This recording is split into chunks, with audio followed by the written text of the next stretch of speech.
So, Lloyd, thank you, Lloyd Paul. That was really extraordinary.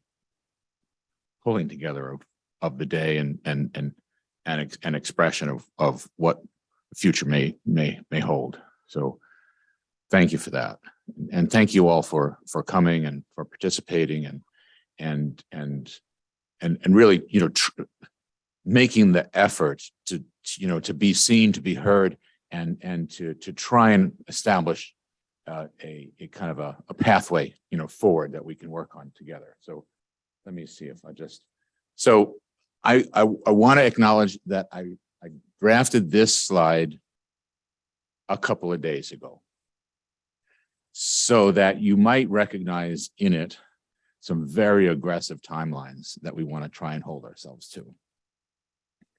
I'm going to reinforce the importance of sticking to those sorts of timelines, even if we don't make it. Just because the energy that I feel in the room and the amount of intellectual power and other resource power that's here, if we sustain this effort, I believe we can start to meet some of these timelines and achieve ultimate goals. So we'll start with, consider yourselves all invited formally to join a clinically relevant endpoints in DRD consortium to continue to collaborate and work together on those things that we've discussed here today. And one of the things that we hope to be able to do, with your permission, is to share with everyone who's here and who's on Zoom contact information for everyone here, so that unless you have objection, I'll ask Chris Dallas to send out our master list of names, affiliations, and at least emails, so that you all now have a means to connect with everyone you've had a chance to speak with as you're here, as kind of a first step towards building the relationships that are going to be necessary for us going forward to really succeed. I think we'll also ask the group to identify who's not here that should be, and help us to invite them to participate, as well.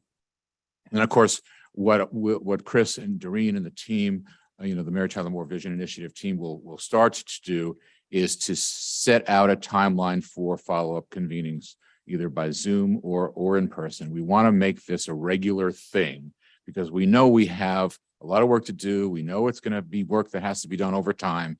And we know these sorts of convenings really help bring people together, focus their attention on a particular task, and accelerate our progress in these sorts of efforts. I think that Jenny and Tom are going to help us now establish, some working groups that can carry forward some of these specific conversations. Adam, you're first up. Okay. To lead one of the, I'm teasing, but he knows what I'm saying. We since the function group left so many questions unanswered, that's the first working group that has to be organized to continue to work. What we'd really like to be able to think about is that, before the end of this year, that we will have that, an idea about that basket of clinically relevant and potentially registrable endpoints, at least pulled together to the degree that we can start to plan what is the next step for this group, to this consortium, to undertake from the standpoint of whether it's cross-sectional studies or a longitudinal trial or hooking on to something that the DRCR-NET, is doing. But at least importantly, from each of the groups to identify those endpoints, variables, biomarkers that require additional study, but do have potential, and we're willing to kind of put them in that basket.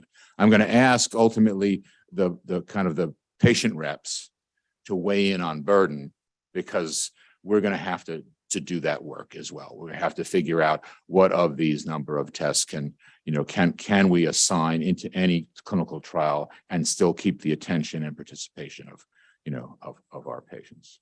I think what we like to try and do is, by the end of the first quarter of 2023, start to define the who and the what about a first trials.